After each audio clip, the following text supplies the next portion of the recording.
yerde sen varsın, gözüm görmez oldu.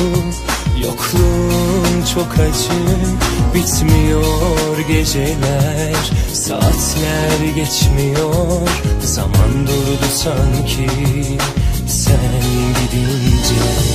Ne kadar da zormuş aşkın gidişi, mutsuz bekarken çaresiz kalbim, tek suçum sevmekti, ayrılık bedeli.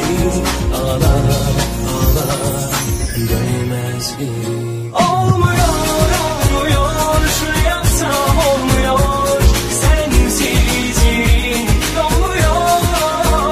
Bir gelsen bir görsen kalbim ağlıyor, sensizliğin dolmuyor. Olmuyor, olmuyor, şunu yapsam olmuyor, sensizliğin dolmuyor. Bir gelsen bir görsen kalbim ağlıyor, sensizliğin dolmuyor.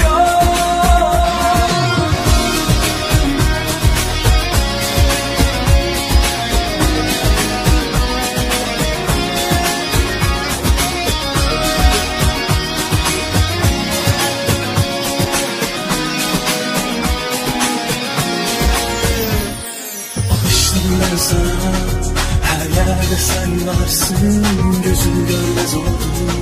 Yokluğun çok acı, bitmiyor geceler, saatler geçmiyor, zaman durur sanki sen gelince. Ne kadar da zormuş aşkın gidişi, mutsuz bekarken çaresiz kalbim, tek suçum sevmekti,